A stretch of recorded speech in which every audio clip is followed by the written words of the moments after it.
Алдағы аферист. Алда таластық. Алымкадыр Бейшеналиев сизди аферист деп атап кетти да. Ошо сиз кандай жооп берет элеңиз? Эмне болуп аферист болуп калдыңыз? Кээ бир бригадирлер машиналарын сатты. Үйлөрүн залогко койду мен үчүн. Айла кеткенде балдар кыстагандан өзүм машинамды залогко берип, алардын семьясы эмне болуп атат, семьясы менен неметип атат, акчабыз жок деп ыйлашып атат. Ошол 2-3 жылдан бери балдар вообще эле кыйналып, бардыгынын семьясы бизди жеп тутуп бүттү. Семейный бардыгы жок дегенде 2-ден 3төн баласы бар бүттү. Тапшырып беребиз полностью, если акчасы чечилсе. Ана мен канча ошолор жөнүндө мен жаман сөз айта алам. Анда мен адам эмесмин. Анда тигиş айткан аферистмин да менчи. Улуттук госпиталды ремонт кылганда, ремонт кылган фирма 40 миллион доллар акчаны өзү айтышат. Кандай сиз өз жөнүндө фирманы кайсы жактан табасыз? 5 октября произошел революция дейсиңерби, переворот дейсиңерби. И 7-8 ал жерде Госстройдун начальник Урмат Кокочаров деген бар болчу. Нас всех пригласили к Белому дому. Ал жерден Кокочаев обратился, как вот я обращаюсь, помогите восстановить Белый дом. И каждый предприниматель, каждый бизнесмен 7-й этаж взял, 6-й этаж, так далее, так далее. И тогда был ковид, я обратился к Урмат Кокочарову. Вот здесь есть больница, которая нуждается. И он сказал, хорошо, я, говорит, помогу. И когда через дней 10 он посчитал своими строителями, и он сказал, 40 миллион сомго кылса болот. Мен айттым, макул силер 1 айдын ичинде кылып бергиле. А кто делал, я не знаю. Кокочарова сняли, и в какой-то определенный момент появился Биргиши Бекбол деген. Я говорю, делаю. Я сказал, делай, говорю. Составлять договор, говорю, национальным госпиталем. Кылы бергиле дедим. Я около 10 или 15 миллионов сомов отдал ему. Зарплату рабочим. Потом, когда уже начались обращения к нему, я обратился к своему сыну, у него 250 тысяч дом стоит. Обратился к дочке, говорю, 40 миллион бергиле дагы осын жапкылачы дедим. Сын сказал, говорит, я, говорит, сам закончу. Он хочет 85 тысяч, 85 миллионов. Когда ему задали вопрос, и мне говорит, на 30 миллионов, говорит, находится в складах, говорит, стройматериала. Наши замминистры говорят, канаке стройматериал, говорит. Поэтому этот вопрос не должно нигде появляться. Алдағы аферист. Алда таластық. Мына биз турган жер улуттук госпиталдын эски урология бөлүмүнүн имараты. Бул имаратты 2020-жылдын ноябрь айларында Capital Building ишканасы курулуш иштерин, оңдоп түзөө иштерин жүргүзгөн. Бул имараттын дээрлик 70-80% оңдоп түзөлдү. Бирок министрлик тараптан акча каражаты которулбагандыктан аталган компания ишин токтотууга аргасыз болгон. Ошондуктан азыркы күнгө чейин бул имараттын бул жак бөлүгү бүтпөй келет.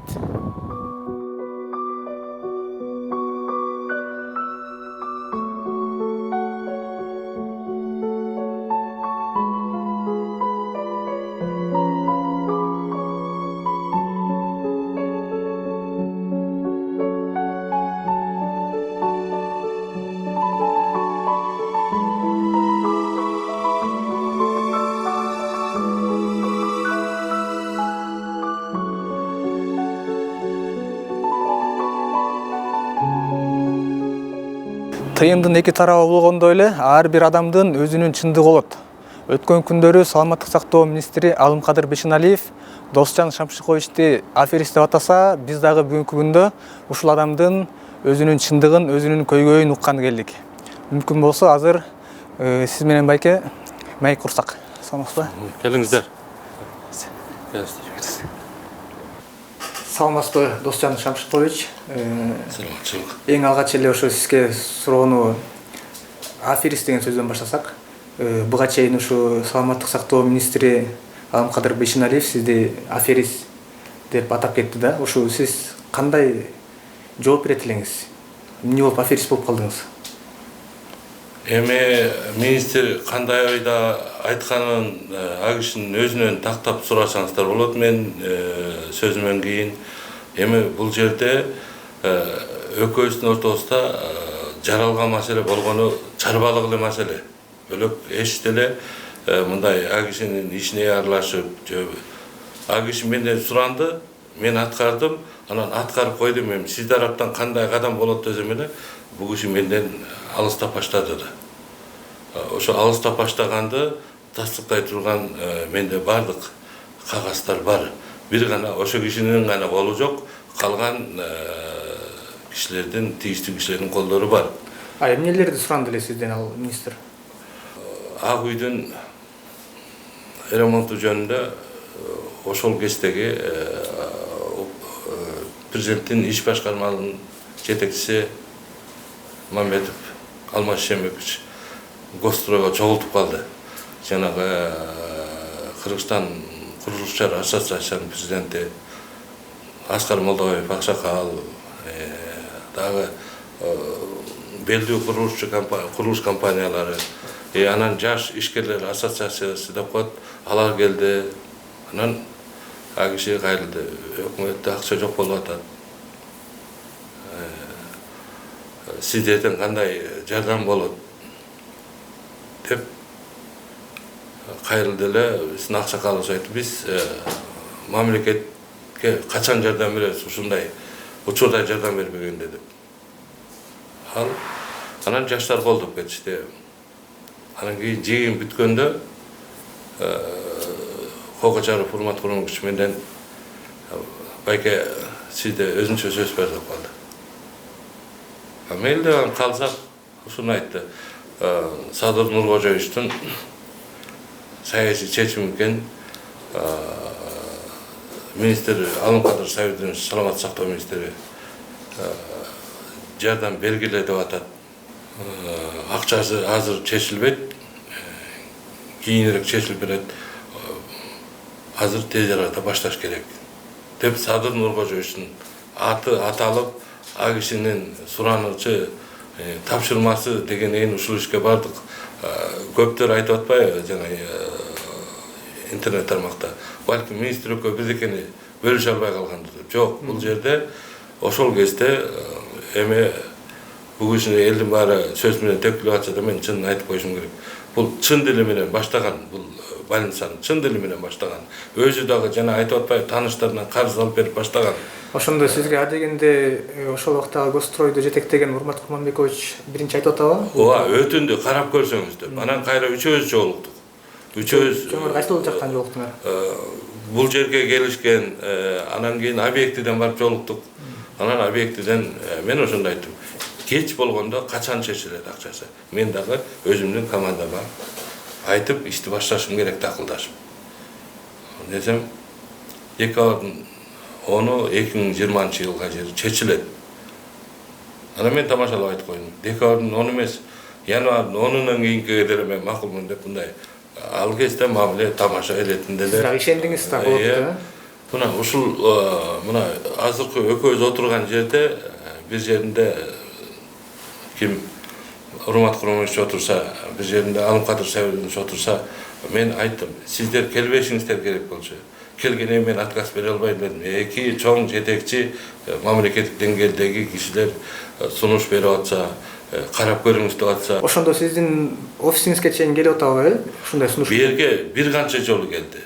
Министр өзү бир канча жолу келди. Эми менде камера жок болгондон кийин ал киши барган жокмун деп атса, ал кишиники мен эми мейли барган жок деп, бирок сүйлөшүүлөр болгондо кимдин национальный госпиталдын главврачы Манаев Токтобай Исраилович ал командасы менен кош аралашып жүрдү жумуш башталганда. Муногу приказдар, мына камера көрсөтпөй, муногу дефектный актылар, Ушунун негизинде мына жерде азыр көрсөтүп коеюн.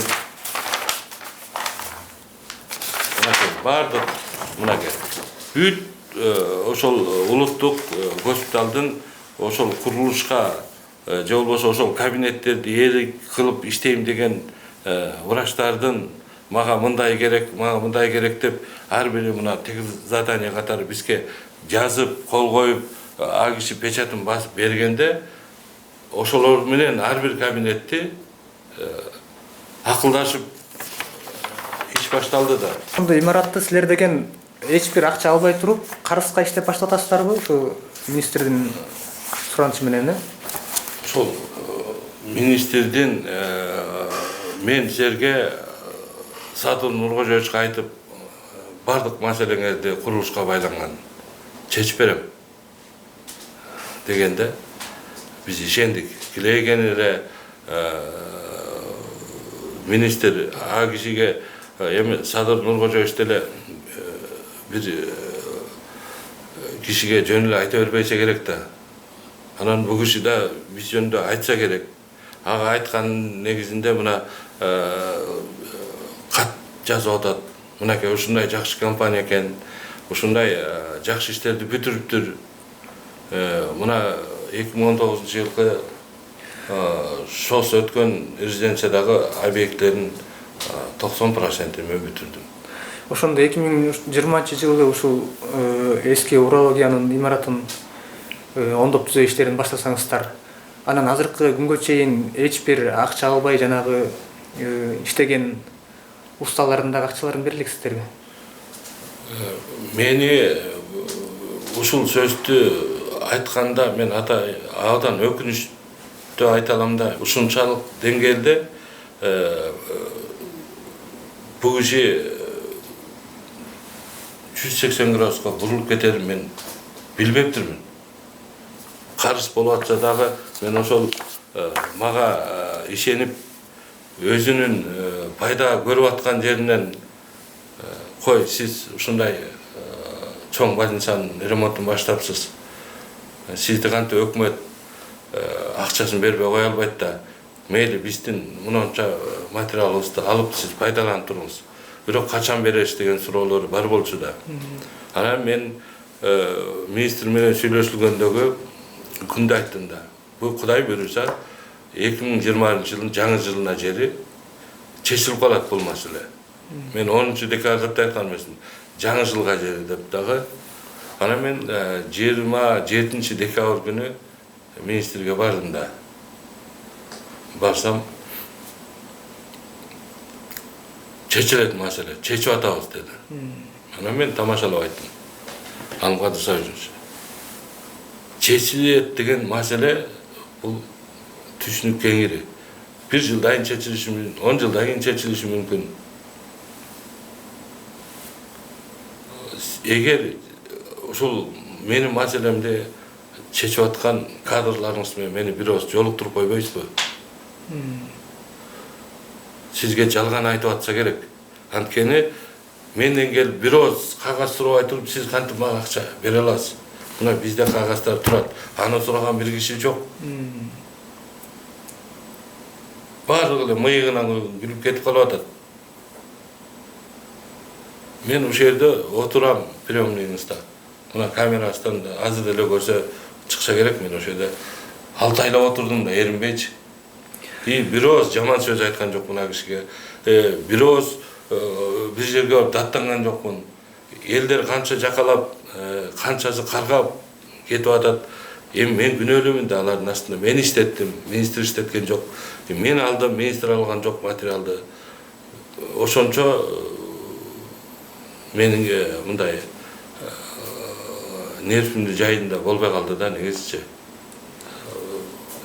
Алардыкы туура, анткени мен баланчасында берем деп алганмын. Анткени менин бир катам бул кишинин ушундай президент айтты деп кийин уже президент болду да 10 январдан кийин. Мына Алымкадыр Сабирович өзү айтып атат да мага. Мен мына Садыр Нуркожоевич менен азыр эле сүйлөштүм. Сени көйгөйүңдү баарын айттым. Шайлоо бүтсүн. Эми биздин менен шайлоодун кандай айырмасы бар? Шайлоо өттү. Соода тармагында обороты чоң балдардын баары жаш балдар, ийгиликтүү балдар. Булар Россияга, тияка бияка чет мамлекетте иштеп келип, анан бияка өздөрүнүн акчасын салып ачканда алардын келинчектери келип баштады. Сизге? Жок, кимге бердиң көрсөт. Эми бу жерде аз сумма эмес болуп атыр да. Эң эле этеги 5 миллиондун тегерегинде болуп атат. Болбосо 8 миллионго жери бар асты бир кишиге. Аналар айтат, байке биз деле кредиттебиз. Анткени биздики кыргыз карыз алмайынча иш кылбай калдык да. Анан да өз колу менен берип алып, мына мага берип алып, мага жол кирелери убактылары канча кетти билбейм, мына 2 жылдачы. Өткөнкү күндөрү министр Бейшеналиев мен ал адамга 40 миллион сом берейин десем албай койду. Кайра 85 миң деп акчанын баасын көтөрүп атат деп ар кандай сөздөрдү айтты да. Негизи ошо 40 миллион берем деп айткан чын белесизби? 40 миллион деген сөздүн бир кичине да болсо чындыгы бар да. Анткени ошол 20-жылдын этегинде мени жиберди немеге. Ошо сага договор түз 40 миллион. Анан кийин мен бардым. 40 миллиондун ар бир акчанын башында эмнеге бериле турган жазуусу болот да. Мага ошол жазууду окуткулачы, анда жазылып турат. Неме ошо боюнча керектүү аппараттарды, оборудованияларды поставкасы деп. Анан айттым, мен бул акчаны алсам, эртеңинде сурайсыңар, оборудование какта деп. Анда мага жазып бергиле үстүнө. Ушул эски урология 40 миллион ремонту оборудованиясы менен деп жазсаңар, анан мен ошол 40 миллионго ачып берем. Сиздердин 40 миллионуңар ремонтко кетип калды. Же дагы ада жетпей калды деп берейин. Болбосо эртең келген текшерүүдө мен мойнума чыгып калат бул акча. Жабдууларды сиз алып келип беришиңиз керек болуп калды. Алып келип беришим керек болот. Анан кийин мен айттым да, Алымкадыр Сабирович, ушул бүтүп калган жумушка эми эч ким кол койбойт.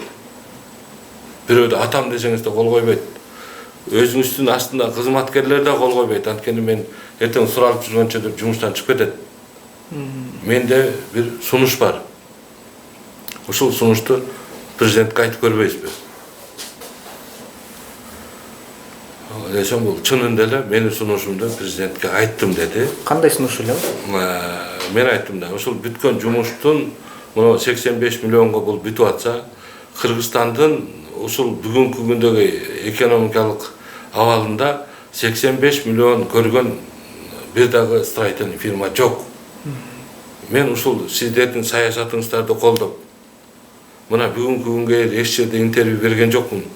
Сиз инвестор таптым дейсизби, же президент бир фонддон жасадым дейби?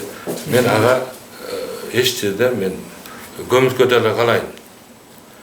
Бирок ушул кеткен чыгымды жабыш үчүн президент быйыл өзүнүн фондусунан же болбосо саясий чечиминен бир курулуш иштерин баштайт бекен десем. Биз өткөндө эле немени Алтын Малалыкты барып көрүп келдик. Ошол Алтын Малалыкты баасы 12,5 миллиондон ашыгыраак экен. Ушул ишти президентке айтып көрөйүн деди. Анан президентке айтса, президент айтты, эми ал частный кишиден сунуш түшүртпөй, сен ошо кишинин оюн өзүң баракка түшүрүп, алып кел, мен карап көрөйүн. Деген го, апарганда эле ошол эле кол коюп берип атат. Ал президенттин колу менен, макулмун деген колу менен бул киши ишти баштайбыз деди. Ошондо кандай шартта бул сунушту берип атасыз министрге? Мен айтып атам, ушул 85 миллион пайда көрбөсөм дагы, бу жерде 85 миллион ичинде да биздин бир 10-15% пайдабыз, налогубуз бар да, ошону да кечип коюп, биз бөлөк жактан жумуш берсе, биз ошол жактан чыкканда налогду мен НДС налогунун жапасым бар деп мен түшүндүрүп айттым да. Ошол акчаларды мен больницанын каржысын жаап, бул больницаны бүтүрөлү. Ошондо башка бир алтын балалык долбоорунун курулуш иштерин жасап, оңдоо түзөө иштерин кылып, ошол жактан түшкөн акчаны сиз бияктагы карыздарды жабайын, мамлекетке пайда келтирейин, өзүм киреше таппасам дагы бул карыздардын ордун толтурайын дегенсиз, Анан кийин эле мени алтын балалыкты башта деп чын дили менен айтты бул киши. Айтканын айтты деш керек. Ошондо президент макулдугун берип жатат. Президент макулдугунан келип, мага президент кол койгон оригинал кагазды мага берип койду эмнеге. Ошол кагаздар барбы сиздерде? Менде бар, азыр камерага көрсөтүп таттырам. Оригиналын тартып кетсеңер болот. Президентке жазылган бул каттын ичинде Алымкадыр Бейшеналиев тааныбайм деп аткан Досжан Шамшыковичти мактап, бул компания буга чейин мындай иштерди, дагы башка иштерди бүтүргөн деп кат жолдоп атат. Жана Чолпон Ата шаарында салынып аткан ден соолук реабилитациялык борборун ушул компания курсун, ушул компания оңдоп түзөө иштерин жүргүзсүн деп сунуштама киргизип атат. А бул катка болсо сыртында президентибиздин макулмун деген жазуусу жана колу турган өзүңүздөр да көрсөңөр болот.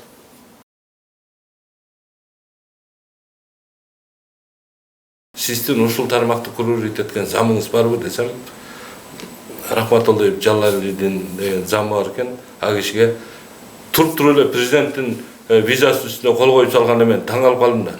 Жана президент макулмун деп кол коюп бергенин. Эми биз президенттин кол койгон кагазын алыстан көрсөк сыймыктана тургандай болуш керек. Анткени биз президенттик башкарууда жашап атабыз. Анан кийин мен айттым, бу жерде бул ишти баштар үчүн сиз приказ менен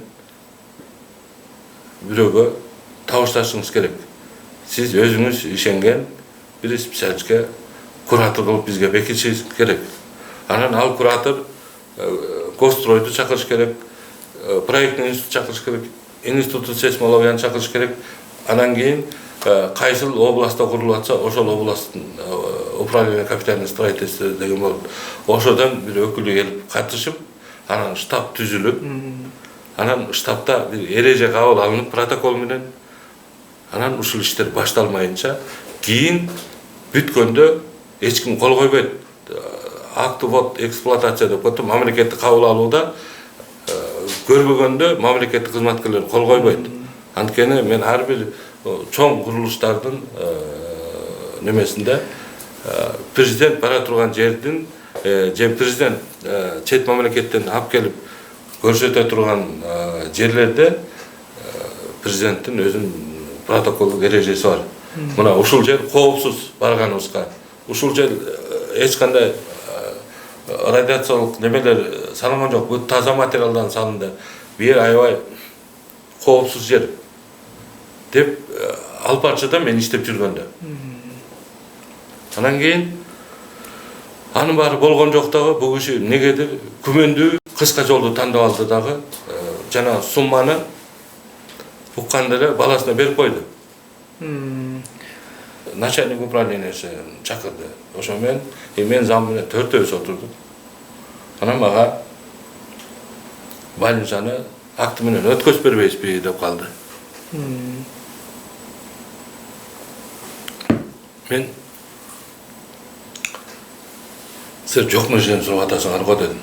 Өткөзүп бериш үчүн экөөбүздүн ортобузда бир келишим же болбосо бир кагаз болуш керек. Сиз мен каршымын деп эле расписка жазып берип койгондо мен ал расписканы каяка барып көрсөтөм.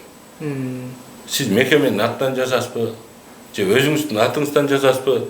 Ушуну иреттеп койбойлу. Сиздин сүйлөп атканыңыз мен үчүн авторитет эмес дедим. Жүрүңүздөр, мына министр өзүндө отурат. Кирип тактап алалы, мына сиздин көзүнчө мен ушул сөздү айтайын. Десем министр кабыл албай койду. Бизди да замдарын да кабыл албай койду. Айттым, анан кандай сөз болушу мүмкүн? Менден өткөзүп алыш үчүн силер мага бирдекени өткөзүп беришиңер керек болчу да. Эрежеси ошондой эле бардык эле жерде.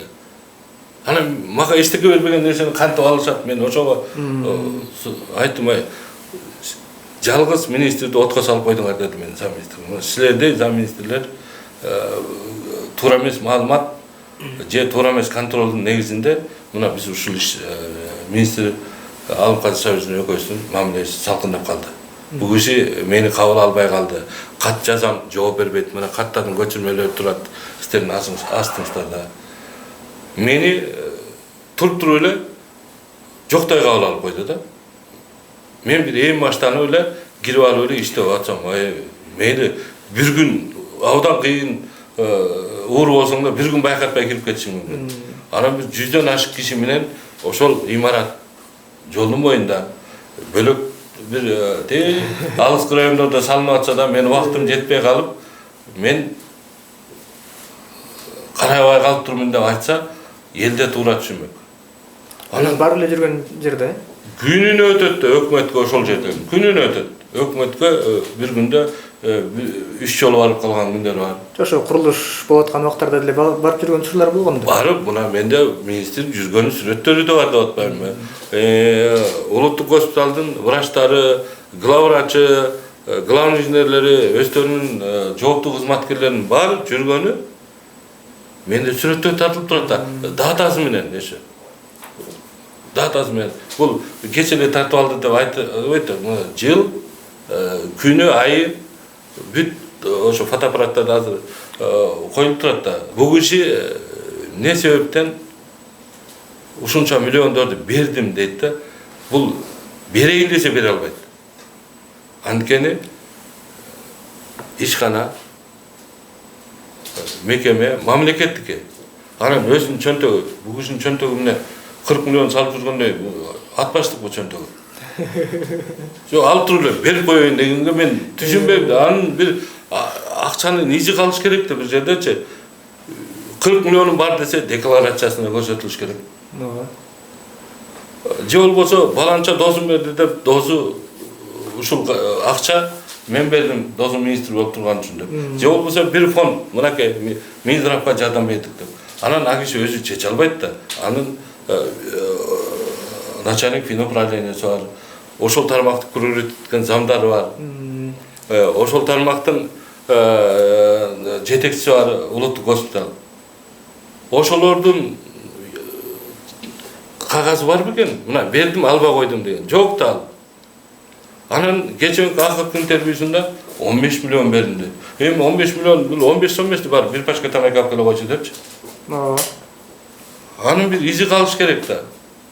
Мен ошого эле, ошо жөнүндө эле сурайын дегем. Эмнеге мени менен бир ооз такташпай туруп эле оңду солду мен жөнүндө айтып бересиз.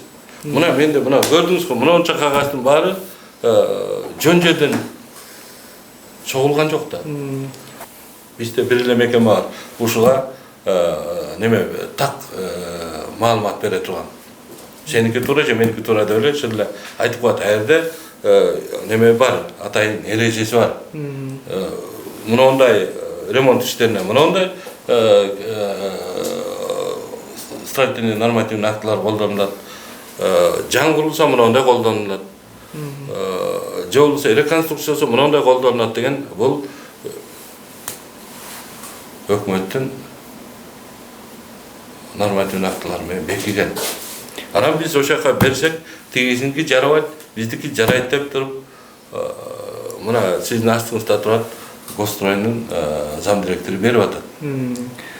Эми кандай болгон күндө дагы эми сиз деген мойнуңуздагы башка фирмаларга бере турган материалдардын акчасын, өзүңүздүн бул фирмаңызда иштеген усталардын мандай тери менен тапкан акчасын беришиңиз керек болот. А сизге болсо ушу министрлик иштеген кылган кызматыңыз үчүн азыр акча бөлбөй атат. Андан эми кандай жол бар эми сиз ушул өзүңүздүн акчаңызды министрликтен алганга? Эми туура суроо бердиңиз да, өтө мындай так суроо берилди да. Бул киши акча берейин деген ниети жок болуп атпайбы? Эң негизгиси акча берейин деген ниети жок. Бул баламдын үйүн берем деп атат, кызымдын үйүн берем деп атат. Бериш үчүн нотариальный оформить этип, мынау экен рынокто независимый эксперт менен мынандай алдык. Же болбосо сатып атам баланчанчы күнү. Мынакей алуучу картар келди деп айтыш керек да. 150 миллион кызымдыкы дедиби же баламдыкы дедиби $150 000. $250 000 кызымдыкы дедиби баламдыкы дедиби экөөнүн кошкондо айырмасы жок. Баласыныкы кызыныкы магачы неме $400 000 болот экен. $400 000 бүгүнкү курс менен алганда, $34 миллион болот экен. Жаңы жылдан кийин ошол жерге начальник управления келди. Министр мени жиберди. Ушул 2 үйдү берем, мен аны тааныбайм, ал мени тааныбайт. Больницадан чыгып кетсин деп. 2022 жылда мынау иш башталып эле кечтеги каникулда келди мага. Начальник управлениясы Нуры Деркимбековна, Жузбекова Нуры Деркимбековна деген. Дем алыш күнү болсо да өзүнүн дем алыш күнүндө убактысын бөлүп ушул жерге келип айтты да, министр ушинтип айтты, мен айтканы келдим. Эми кандай чечим кабыл аласыздар? Мен болгонум министрдин астында иштеген кызматкер катары мен өзүмдүн кызматымды аткарып атам. Мен айтты да айттым. Чечимди өзүңөр чечип алгыла деди. Анан канча экен десем, ошондо эле суммасы айтылган. Анан айттым, мен 34 миллионду мен аны кайра сата албайм да, ал үйдү. Анан дагы биякта 51 миллион калып атса, анда акча алып ушунча элдин жетектеп иштеп кереги кайсы, ушунча элдин карапайым элдин, булардын элчилеп немеси да жок. Иштеген магазиндер да жок, линияда маршруттар да жок. Ушул колундагы 5 саладан чыккан мээнети менен үй бүлөсүн баккан семьялардын астында мен моралдык жоопкерчиликтен кээде ойлонуп отуруп уйкусуз таңдар атып калды. Котуштап дары ичип калдым. Мына болгон ушул киши менен иш алып баргандагы менин көргөн жакшылыгым ушул болду. Ушунун баарын көрүп туруп, көрмөксөнгө салып, угуп туруп, укмаксанга салганына анан дагы такталбаган маалыматтардын мейли бир айткан интервьюсундагы стандартты эле кармап калгандарын айтса, бирөөсүнө 40 миллион берем деп атат, бирөөсүнө Кoko Чарып жоопкерчиликти алган деп атат. Кoko Чарып жоопкерчиликти алган эмес. Кoko Чарып Урмат Курманович, наоборот, 3 ай мен билгенден 3 айдын ар жак бер жагында бул кишинин артынан жүрдү. Алымкадыр Сабирович, мен кагаздарын дайындаш үчүн сиз мага каржы булактарын аныктап бериңиз. Капиталдык ремонттоо статьясынанбы, же ковидтин штабынанбы, же бир президентский фонддонбу, же бир гранттын эсебиненби, же бир дагы бир фонддор, же бир спонсор, ошого жараша кагазы дайындалат. Сиз бирөөсүн айтсаңыз, мен ошого жараша кагазды дайындап келип берейин. Ал жагын Гострой бекер жасап беренге мүмкүнчүлүк неметели. Анан мен чечип берем деп айтылган эмес аерде. Анан бул киши дагы айтып атпайбы? Мен Кoko Чарыпты ишкерлер менен жолугуп атканда ак үйдө болгон эмес. Ак үйдүн тамтыракай чыгып атса кайерде жолугучу болот? Президенттин иш башкармалыгы Гостройго келген. Ошондо баарыбызды кечинде чогулткан. Аял жерде бул Алымкадыр Сабирович болгон эмес. Эми бир жерден эки киши сүйлөшүп аткан кулагы чалып калса да, мен айттым деп эле өзүнүн калпына өзү ишенип алып эле образга кирип кетип атпайбы бул киши. Мен ошону эле тактап коеюн деп эле сиздерге интервью берип атам. Болбосо бул киши кетсин, анан калсын, анан ал эле бул эле деп бул кишинин айтып аткан сөзүнө мен алыс эле болоюнчу. Анан акыркы суроом мындай болсун дагы. Сиздин таластык экениңизди мен ушу Алымкадыр Бешеналиевден, министрден угуп атам да, интервьюсунанча. Андан кийин ушул министрдин айткан сөзүнө алдагы аферист, алдагы таластык деген сөзүнө кандай маани бердиңиз? Же болбосо мындай ушу министрликте, саламаттык сактоо министрлигинде бир таластыктарга каршы кысым болуп жатканы сизге мындай байкалабы, байкалган жокпу? Кандай көз караштасыз? Мен буга жерин деле айтып келгем, мен таластык болгон үчүн сыймыктанам депчи. Эми бул киши айтканы көпчүлүктүн мнениясы эмес. Эми бул киши кандай акыбалды айтты, мен кичүү кыргыздын кичүү киши министрде мен кичүүмүн да. Эми улуу катары эле айтып койгон сөзүн мен кабыл алдым да. Анан киши минтип айтты, анан сен таластык, анан сен таластык үчүн акчаң бербей атат дегенден мен ойдон алыпмын. Мен таластык болгон үчүн сыймыктанам. Таластыктар деп айткан үчүн киши таластарга жооп бере берсин. Мен өзүмдүн чарбалык маселемди саясий маселеге же регион маселесине которуп, анан элди мына мен ушинтип айтты, мен үчүн жалпы талаш ушинтип деген сөздөн мен алысмын. Мына дагы жолу кайталайм. Мен таластык болгон үчүн сыймыктанамын. Таластар мурда мактанчак десе, эми актанчак болуп калабыз биз. Аферист эмеспиз деп ар бир төшүбүз келебиз. Эми билбейм, эми бул киши кандай шартты айтты. Эми коомчулуктун астында киши өзү жооп берет деген ойдомун. Сизге ушу өзүңүздүн жапа чегип зыян тартып аткан каражатыңызды кайрып берсе эле болду, Бул каражат эгер меники болсо, эгер мени эле ушинтип орусча айтканда наказать этип атса, экөөбүздүн ортобузда бир келишпестиктен мени наказать этип, ошон үчүн мен сени ушундай акыбалга алып келип койдум деп наказать этип берсе, мен молодец анда. Туура бир болду деп кеткенге мен жигитчилик кудуретим жетет.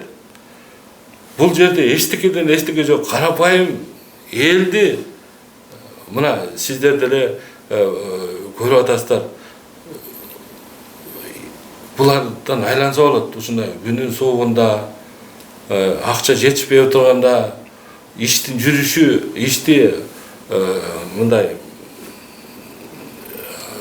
уюштуруш дагы бардык эле кишинин колунан келе бербейт.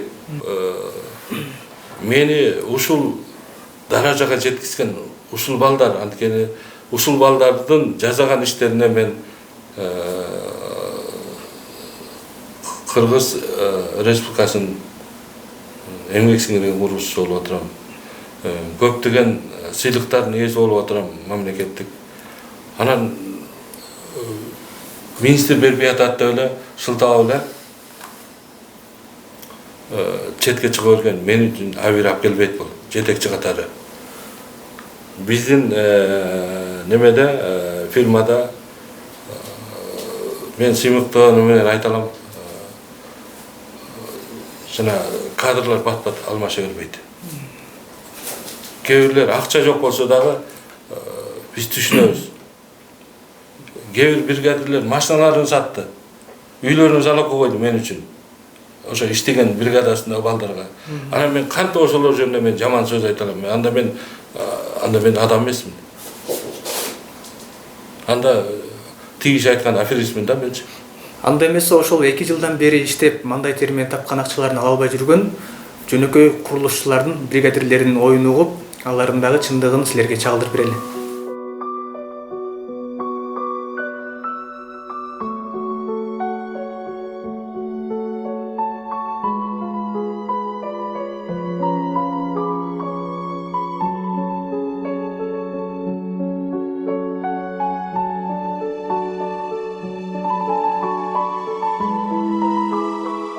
Мен Багышев Чолпонбай, Capital Building компаниясында мастер бригадир болуп иштейм. Урология больницаны баштаганда 2020 6 ноябрда баштаганбыз. Ошондон баштап иштеп, кышкы чилде суукка карабай 25 баланы иштеттим мен, алып келип. Иштегенде биздин кийин жумуш токтоп калды дагы, акчабыз төлөнбөй калды. Акча төлөмөгөнөн балдар бизге келип акча доолай баштады. Доолаганын начальнигибиз таап берди акча өзүнүн эмесинен. Анан калган өзүбүз бердик. Дагы карызбыз. Дагы бизди тытып келип неметишип атат. Акчабызды таап бер деп бизди кыйнашып атат. Эми биздин өкмөткө кайрыла турган эме ушу акчабызды өндүрүп берсе ушу министерстводон, Минздравдан. Буга чейин деле биз тетиги президентчиликтен шошко дайындаганбыз. Аяктан деле жакшынакай иштеп акчабызды алып кеткенбиз. Токмоктогу больницаны ковидке дайындадык. Аяктан деле иштеп жакшынакай акчабызды алып кеткенбиз.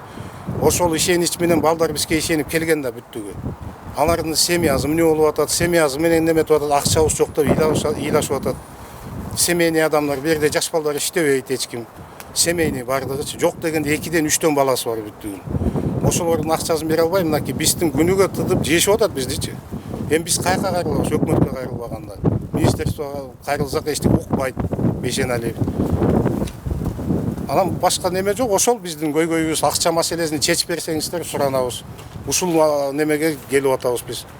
Ошо акчанын айынан иштеген ак мээнетибизди ала албай. Ошол мен айтат турган.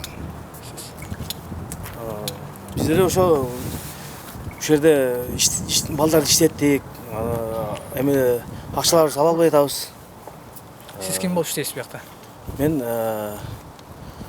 негизи мастер по качеству. Ошо балдар бригада бар. 20 бала келип иштейди мерге. 1 жылдан бери айлыгыбызды бере албай атабыз. Өзүбүздүн жаныбыздагы балдарга тыйындарыбызды берип атабыз. Начальство берип атат. Бияктан больницадан 1 тыйын ала элекпиз биз. Айла кеткенде балдар кыстагандан өзүм машинамды залогко берип миллион болду машина. Миллионго балап балдардын айлыгын бергенбиз. Ошо кыйналган асабынан министерстводон 1 тыйын берилген жок. Ошо. Болду биздин дагы көйгөйүбүз ошо. Ошону мен. Атыңызды айтыңыз. Менин атым Жумаев Жуманазар. Мен дагы ушул фирмада иштейм. Ошол 2-3 жылдан бери балдар вообще эле кыйналып, бардыгынын семьясы бизди жеп тутуп бүттү. Мен өзүм машинамга чейин ломбардта жатыр, ошолордун месиге жеткенче эптеп берип неме кылып. Ошо көйгөйлөрүбүздү чечип неме кылып берсе. 6 ноябрдан бери 20-жылы бияка келгенбиз, баштаганбыз биякта. Мына буюрса реанимационный блок деп коет, ошол жердин баарын отделкасын бүтүрүп, уже 80% бүтөйт деп калды да. Анча-мынча акча чечилсе эле бүтчүдөй да. Мисалы азыр ковидный мондай положенияда бир топ эле жардам болмокта биздин Кыргызстанга. Мындай айтайын десем, биз келгенде бул 7 жыл туруп калган уже здание болчу да, эч ким эчтеке биякта иштетилген эмес. Анан 7 жылдан бери урап эле, плачевном состоянии болчу да. Эми азыр өзүңүз деле мына тарта кетсеңиз, көрүп кетсеңиз, баарын оңдоп, мисалы оңдогондо эмнени оңдолду? Бүт системалар, мисалы үчүн отопление системалар бүт алмашылды, 100% алмашылды. Окна, двери алмашат, буюрса баары бүтөт. Вент система, ар бир этаж отдельно, анткени экстренный медицина деп эметилгенбиз да, тех заданияда как экстренная медицина болмок да. Анан ушу поэтажно каждый этаж отдельно кылып, чтобы не пересекались красные и зеленые зоны, чтобы пересекаться этилбесин деп, ар бир этажда отдельно кылдык. Эгер акча каражаты бөлүнсө, калган бүтпөгөн жерлерин канча убакытта бүтүрүп бул имаратты ишке өткөрүп берсе болот? Эми где-то бир, если наружные эмесин озеленениясын, благоустройствосын алсак, где-то бир 20 күн, бир ай деп коелучу. Бир айда толук ишке берип койсо болот, э? Тапшырып беребиз полностью, если акчасы чечилсе эле. Мында өзүңүздөр көрүп болгондой, дүйнө жүзүндө катуу пандемия жүрүп атканда, бул жерде Кыргызстанда саламаттык сактоо министрлигине тийиштүү улуттук госпиталдагы эски урология имараты бүтпөй турат. Бул жактагы талаш тартыш маселенин экинчи тарабын дагы силерге чагылдырып бердик деп ойлойбуз. Ал эми көрөрмандар бул жерден кайсыл тараптыкы чын, кайсыл тараптыкы жалган экенин өздөрү дагы талдап алмакчы.